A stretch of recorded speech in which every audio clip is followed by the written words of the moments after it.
Hey guys, what's going on? Welcome to my new location. I'm doing this video real quick basically to update you guys on some projects that I'm doing, and also I kind of got a request from I think 2 or 3 people wanting to know where my new location was and kind of wanting to see my workbench too.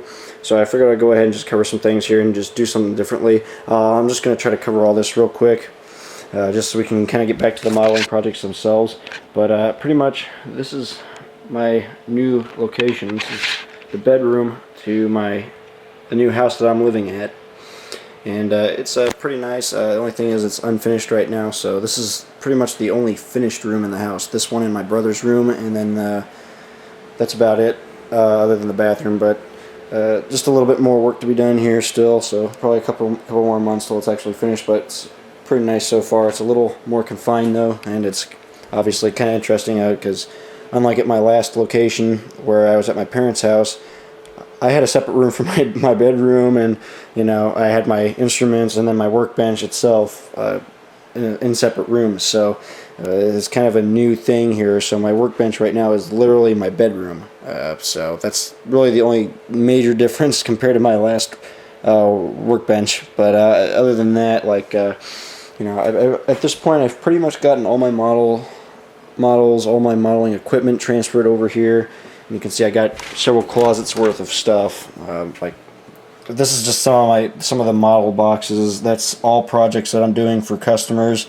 That's currently stored. I got some of my modeling equipment up there and stuff like that. And then I got a little bit more of it in this closet here too. But this is more over just storage for now. I'm kind of moving some clothes in here, and I got my modeling magazines and all that in here too.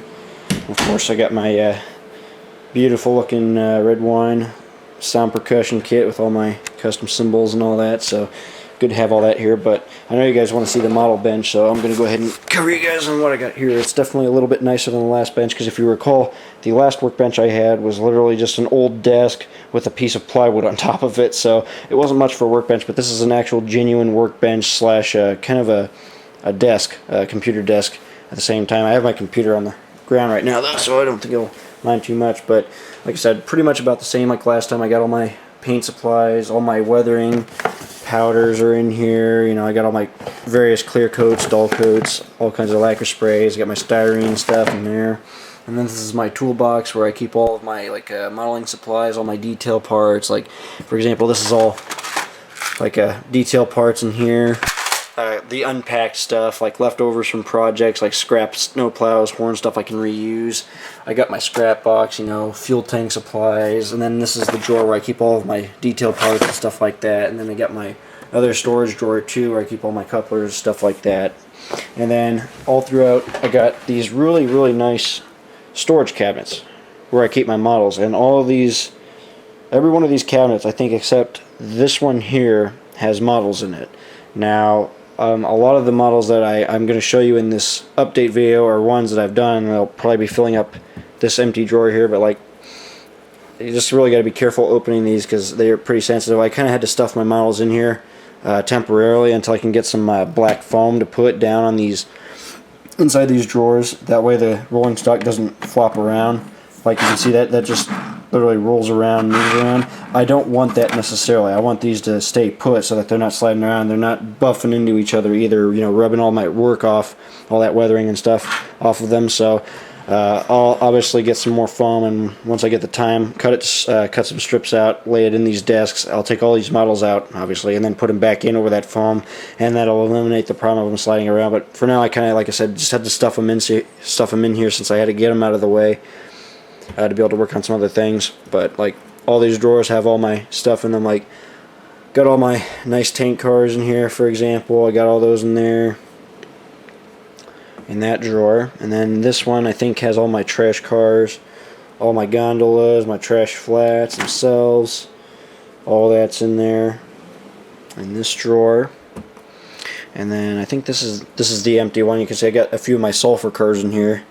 Just a couple of the Walthers ones there. And then this drawer down here has a few of my coal cars, a lot of my covered hoppers. There's my regular show car in there. And then I got all my custom hoppers and stuff in there too. And then this one on the bottom is nothing but coal hoppers. This is my coal train in there. You can see I got plenty of coal cars. So that's my coal cars all in this drawer here, all rolling stock. So, and then we get up to this drawer here, and this is where I keep my locomotives. This is the first drawer of locomotives, and you can see I got them all nicely tucked in here. And you can see the nice thing. This is the foam I'm talking about too, by the way. This is the stuff that I'm going to put in all of these drawers to prevent the locomotives from sliding. You can see they all stay put. They're not going to move around. They're not going to slide around. You can see I can get pretty rough, and they're not just going to slide around. And that's what's nice about this foam. So that's what I'm going to use and line all the drawers with. But this is a few of my lease units in here.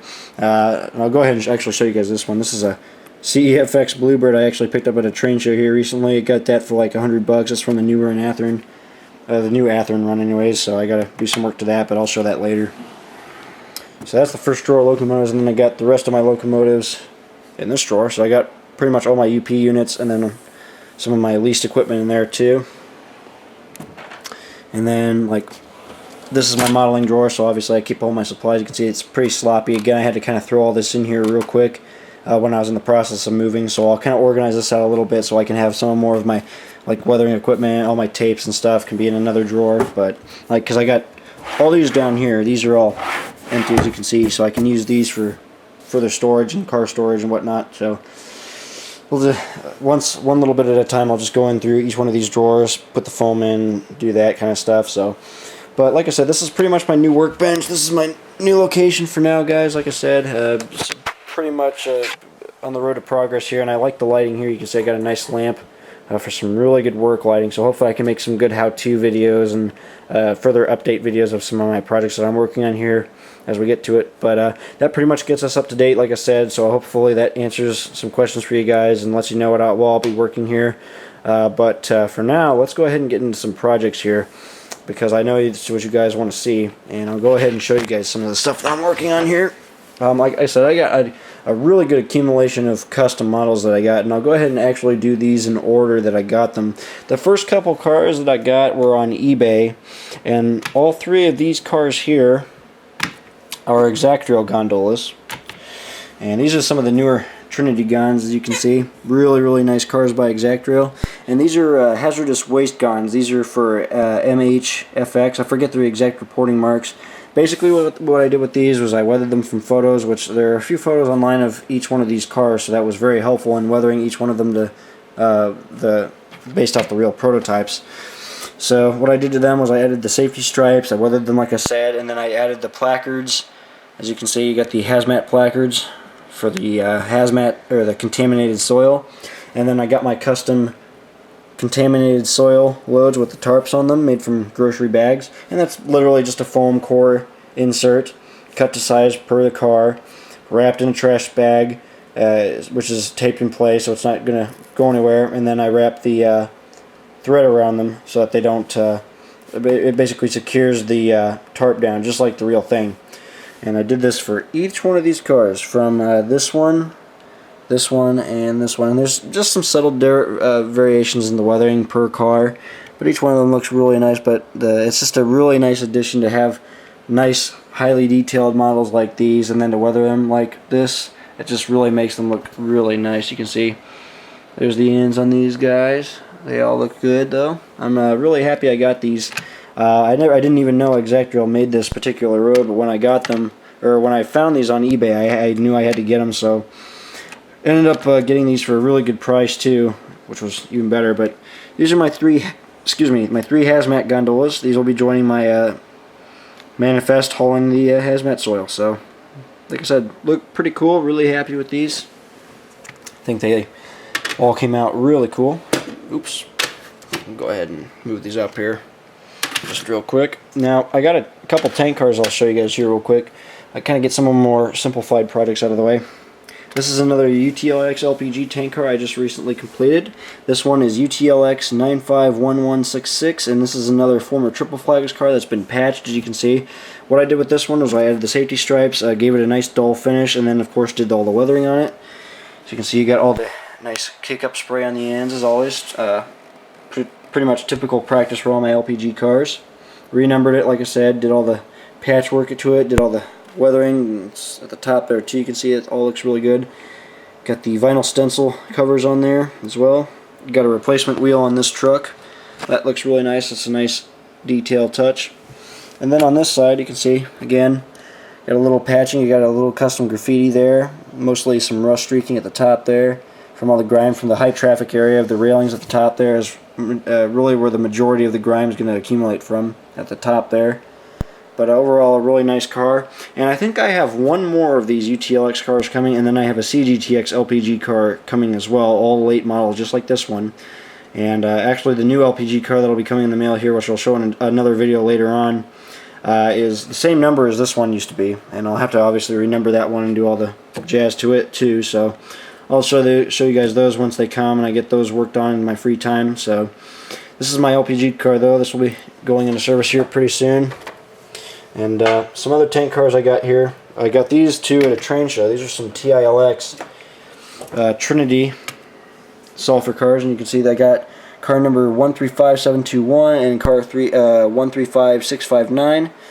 And then I gave these a nice dull finish, did the streaking on them, the rust streaking anyways, the kick up on the ends, weathered the trucks and all that, pretty much standard practice for these. Just gave them a nice dull finish, you know, but relatively new cars, not too dirty.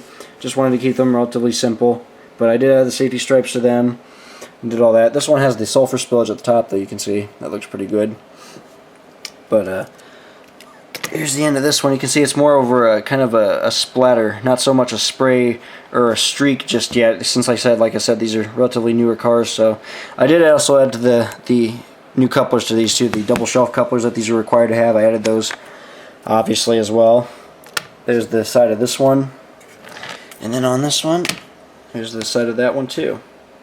So there's some TILX sulfur cars that I did. Very nice cars, but not too much to say on those, other than the fact just, you know, give them a nice dull finish, weather them pretty much, and then replace the couplers. But, you know, relatively nice cars, relatively new.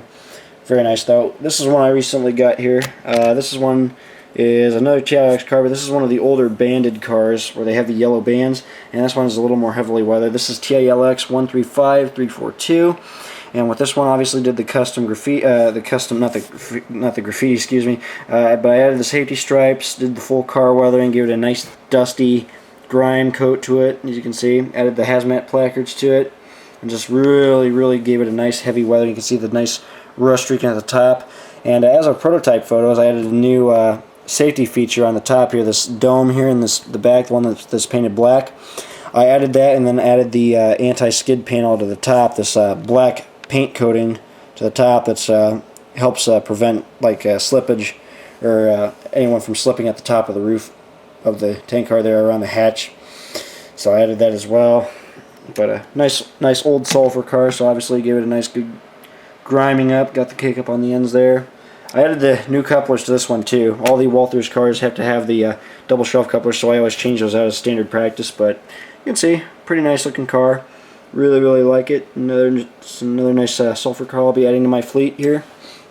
So we'll get that out of the way. And then the last sulfur car I have, the last tank car anyways, is an ITDX sulfur car, and this one is really cool. But what I did with this one was I dulled it down quite a bit. I actually probably did at least 1 or 2 coats of dull to really give it a nice dull finish. But you can still see you have a little bit of a sheen to it.